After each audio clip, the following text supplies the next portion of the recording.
Hello friends, ഇന്നത്തെ വീഡിയോയിൽ retail ready സോഫ്റ്റ്വെയറിൽ എങ്ങനെയാണ് കളർ ആൻഡ് സൈസ് ആഡ് ചെയ്യുന്നത് നോക്കാം. ഓക്കെ, അതിനായിട്ട് നമ്മൾ ആഡ് പ്രൊഡക്റ്റ് സെലക്ട് ചെയ്യുക. ഫസ്റ്റ് നമ്മൾ ആഡ് പ്രൊഡക്റ്റ് സെലക്ട് ചെയ്യുക.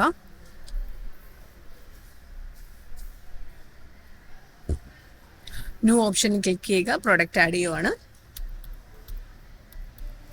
ഷർട്ട് ആഡ് ചെയ്തു. ഗാർമെന്റ്സ് കാറ്റഗറി സെലക്ട് ചെയ്യണം. ഇവിടുന്ന്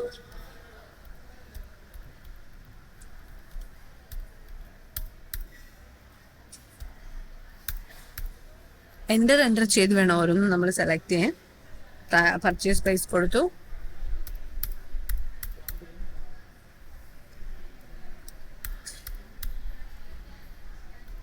ഓപ്പണിംഗ് ക്വാണ്ടിറ്റി കൊടുത്തു.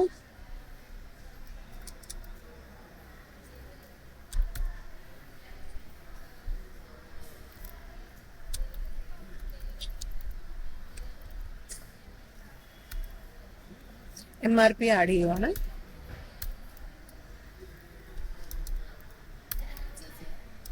ഹോൾസെയിൽ പ്രൈസ് ആഡ് ചെയ്യുന്നു.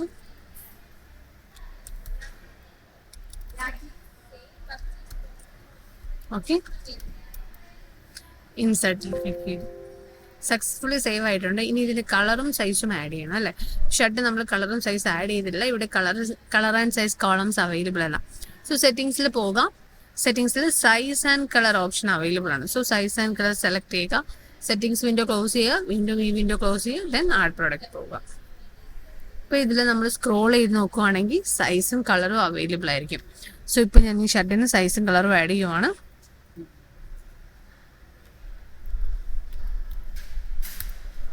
എക്സൽ കൊടുത്തു, റെഡ്. ദെൻ ഓൾറെഡി ചെയ്തത് കൊണ്ട് അപ്ഡേറ്റ് ബട്ടൺ ക്ലിക്ക് ചെയ്യണം. ഓക്കെ, അപ്പോൾ ഇനി നിങ്ങൾക്ക് പുതിയ പുതിയ കളറുകൾ ആഡ് ചെയ്യണമെന്നുണ്ടെങ്കിൽ ഇവിടെ സൈസ് കളർ ഓപ്ഷൻ അവൈലബിൾ ആണ്. സോ സൈസ് ആൻഡ് കളർ ഇവിടെ ആഡ് ചെയ്ത് കൊടുക്കുക. ഇപ്പോൾ ഈ ലെഗിങ്സിന് സൈസും കളറും ആഡ് ചെയ്യണമെന്നുണ്ടെങ്കിൽ ഇവിടെ നമുക്ക് സൈസും കളറും ആഡ് ചെയ്ത് കൊടുക്കാം.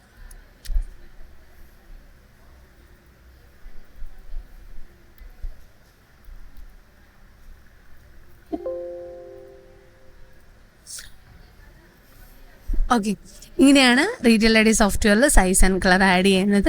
Thank you for watching this video. Thank you.